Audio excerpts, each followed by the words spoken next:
미국 대선이 뭐 우리나라 경제나 또 금융시장에도 많은 영향을 미치고요. 뭐 글로벌 경제도 당연히 영향을 많이 미칠 텐데 특히나 이제 무역 정책에 있어서 두 후보의 공통점을 보면 보호무역주의 뭐 이렇게 좀 정리를 할 수가 있을 것 같아요. 어떻게 좀 봐야 되나요? 그러니까 2008년 글로벌 금융위기 이후에 그 세계 경제, 특히 뭐 미국 경제도 그렇지만 세계 경제 이제 회복을 못했죠. 그러니까 그 전에 이제 세계 산업 생산을 100이라고 보면은 지금은 뭐 한 95, 96 그 정도 수준밖에 안 왔습니다. 네.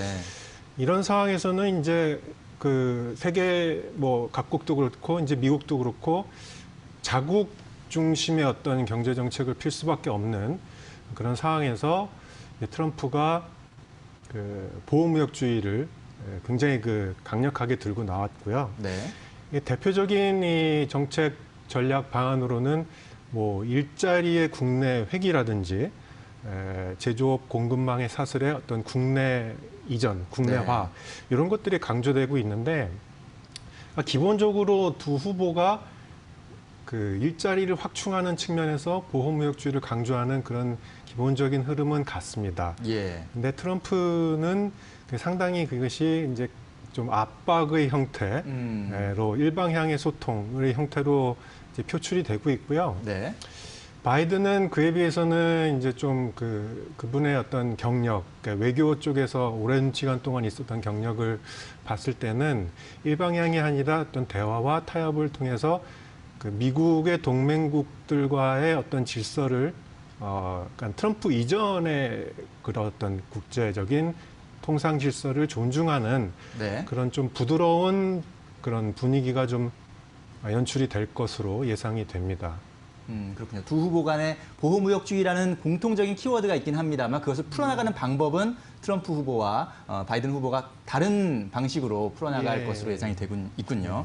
자, 그렇다면 뭐 그간에 사실은 이제 국제적인 어떤 뭐 무역 시장에서 미중 간의 무역 갈등이 두 나라만의 문제가 아니라 글로벌 경제에도 많은 영향을 미쳤잖아요. 우리나라도 분명히 그런 많은 영향을 받았고요. 이 대선 결과에 따라서 미중 무역 분쟁 이슈는 또 어떻게 전개될지도 많은 분들이 궁금해하십니다. 어떻게 보고 계십니까? 그러니까 여야를 막론하고 중국의 위상, 중국 경제의 위상이 미국을 육박한다든지 미국 수준을 넘어서는 거는 미국 입장에선 자국에 대한 위협으로 인식을 하는 것 같아요. 네, 그렇죠. 그러니까는 민주당 정권, 그러니까 오바마 대통령 때 이제 그 중국을 자유시장 경제 체제로 이제 편입을 시키면서 그런 것들 노력이 좀 실패로 돌아갔죠. 중국의 부상은 미국에 대한 위협으로 딱 이 인식이 확산이 됐고요. 그런 측면에서 이제 대선에서 이제 승리할 가능성이 높은 바이든 후보가 만약에 대통령이 된다고 하더라도 트럼프가 주장했던, 트럼프가 내세웠던 중국에 대한 압박의 그런 어떤 기조는 좀 유지가 될 것으로 예상이 됩니다. 그렇지만 아까 말씀드렸듯이 바이든이 이제 그 외교 무대에서 이제 오랜 동안 있었던 그런 어떤 경력을 좀 생각해 본다면은 아까 그 동맹국들 간의 어떤 목소리를 같이 낸다고 제가 말씀을 드렸잖아요. 그러니까 동북아시아 쪽에서는 중국을 좀 견제를 할 때 이제 그에 대해서 한국과 미국을 같이 이렇게 해가지고 중국을 견제하는 목소리를 같이 낼 수도 있죠. 만약 그렇게 되면은 이제 지난 한 3, 4년과는 다르게 우리나라 입장에서는 중국을 편드는 것이 더 좋을 것인가, 미국에 같이 이렇게 편드는 것이 좋을 것인가, 그런 것을 선택을 해야 될 가능성도 있습니다. 그런 어떤 선택의 기로에 서 있을 수도 있습니다. 아, 그렇군요. 그러니까 트럼프 대통령 같은 경우는 그간에 뭐 다른 나라 사정 신경 쓰지 않고 그냥 미국의 이익만을 생각해서 중국에 대해서 압박하고 공격을 했다면 바이든 후보는 조금 더 주변국들, 동맹국들의 상황을 같이 염두에 두면서 같이 예를 들어서 우리나라한테 이제 의견을 물어보고 같이 이제 뭐 대응하자 뭐 이런 식의 얘기를 할 수 있다는 거죠. 그렇다면 우리로서는 또 누구를 선택해야 되는 약간의 껄끄럽죠. 그런 중국이 우리나라 난처한 상황에 처할 수도 있다는 그런 말씀인 것 같습니다. 자, 이 트럼프는 기본적으로 또 기업과 관련해서는 감세 또는 뭐 규제 완화 이런 어떤 정책 방향성을 많이 보여왔고요. 앞으로도 네. 그럴 것으로 공약을 하고 있고 네. 바이든 같은 경우는 뭐 대규모 부양책 이런 키워드가 지금 나오고 있는데 이렇게 된다면 뭐 산업적인 영향은 좀 어떻게 봐야 됩니까? 경제적인 영향이나 이런 했을 때?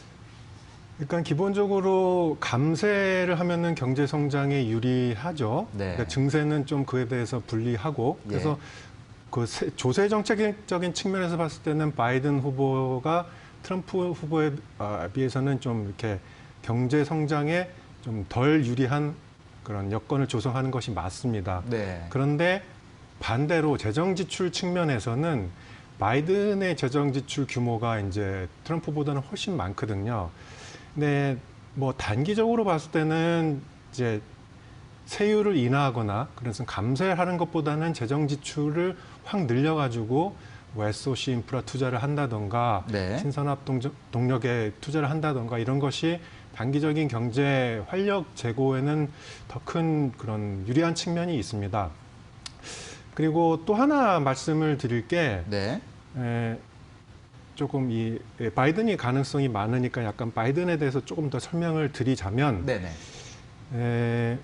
2020년 7월에 유세 때 연방정부는 세금으로 미국 제품을 사고 미국인 일자리를 지원하는 데 힘써야 한다고 했어요. 이게 트럼프 입에서 나온 게 아니라 바이든 입에서 나온 거거든요. 예. 그러니까 바이든조차도 아까 말씀드렸듯이 보호무역주의, 자국이기주의에 기반한 그런 자국의 제조업이라든지 자국의 기업들에게 유리한 정책을 필 수밖에 없는 그런 네. 여건이 형성이 된 것입니다. 예. 그렇기 때문에 어떤 산업적인 측면에서 봤을 때는 한국에서 미국으로 수출을 하는 그런 기업들은 바이든이 된다고 해도 크게 유리할 거라고는 생각은 들지는 않아요. 네. 뭐 이렇게 글로벌 통상 질서가 이제 좀 부드러워진다는 건 빼고요. 예. 대신에 미국 현지에 진출한 뭐 한국 기업이 있잖아요. 그런 기업들은 미국에서 생산을 하니까 그런 기업들은 조금 더 유리해질 수도 있습니다. 네, 그렇군요.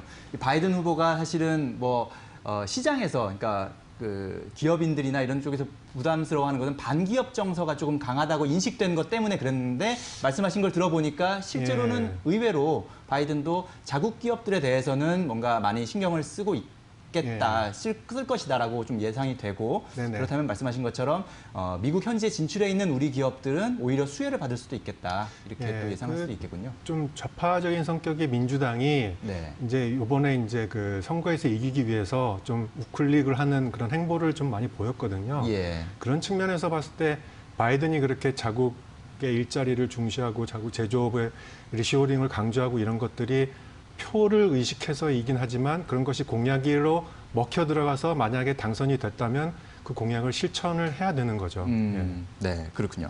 자, 이제 우리나라로서는 네. 이제 어쨌든 두 후보 중에 누가 됐을 때 우리한테 더 유리할까 이런 것들을 많이 이제 살펴봤거든요. 네네. 이제 바이든 후보가 당선됐을 때 우리나라의 경제 성장 기대가 더 높다라는 현대경제연구원의 발표가 있었어요. 그 내용을 좀 설명해 주실까요?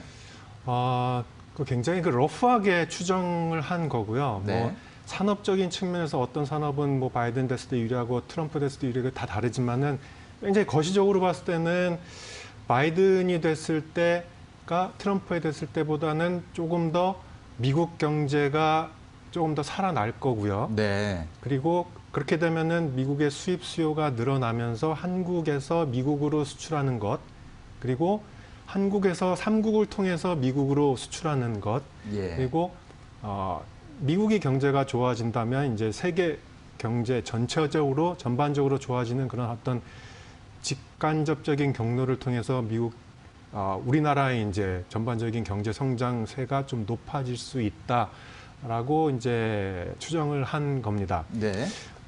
또 하나의 측면에서는 지금 이제 코로나 재확산이 좀 우려가 되는데 그렇죠. 바이든은 되게 헬스케어나 보건 쪽으로 상당히 많이 신경을 쓰고 있는 후보입니다. 네. 트럼프가 이렇게 마스크도 안 쓰고 다니고 확진 경력이 있잖아요. 예. 그에 비해서는 바이든은 확실히 신경을 쓰고 있고요. 만약에 바이든이 된다면 어떻게 보면은 이 경제 봉쇄를 더 할 수도 있어요. 근데 이것이 내년 여름 이후 2021년 여름 이후나 2022년까지 가는데 그런 조금 더 길게 봤을 때는 경제에 훨씬 더 유리합니다. 재정 지출의 규모가 투입되는 그 규모가 늘어나는 것도 포함해서 예.